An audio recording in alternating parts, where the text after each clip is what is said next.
अब आते हैं क्वेश्चन नंबर 8 की ओर। क्वेश्चन नंबर 8, अब देखो क्वेश्चन नंबर 8 क्या बोल रहा है।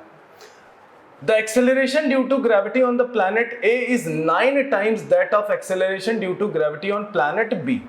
दो ठो प्लैनेट बना लो, एक प्लैनेट ए और एक प्लैनेट बी, एक प्लैनेट ए और एक प्लैनेट बी। क्वेश्चन में बोला क्या है, जो ए की ग्रेविटी है वो 9 टाइम है बी के, यही बोला है ना।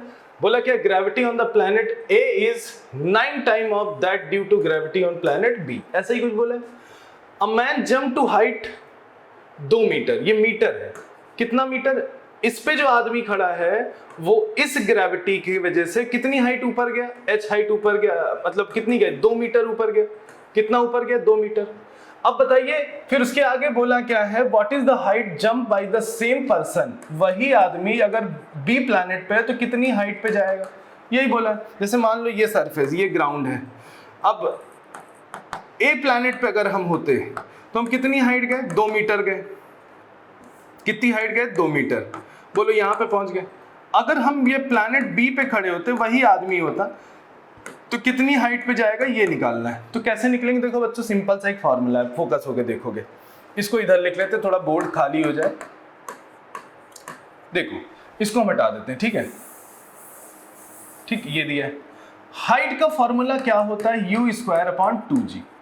ठीक, हाइट का फॉर्मूला आप किससे निकाल सकते हो, मोशन की थर्ड इक्वेशन तो v²u² से निकाल सकते हो, नहीं सॉरी क्या कहते हैं आप इसको किससे निकाल, हाँ उसी से, थर्ड इक्वेशन से ही निकलेगा। हाँ और तो किसी से नहीं निकले, थर्ड से ही निकले क्योंकि वेलोसिटी है।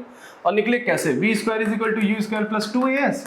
भाई फाइनली रेस्ट पे हो जाओगी, इधर -u² और -2 फ्री फॉल है g और h हो जाएगा, माइनस से माइनस कटा, h = u²/2g।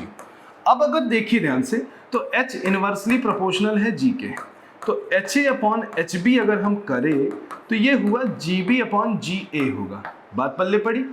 अब B की जो A की जो ग्रेविटी है वो 9 टाइम ऑफ B है, तो B से B कटा और A पे आप 2 मीटर पहुंच रहे हो, तो इसको 2 कर लो, HB हो गया, और ये 1/9 क्रॉस मल्टीप्लाई कर दो तो HB कितना आ जाएगा, 18, जो कि हमारा B आंसर क्या है, सही।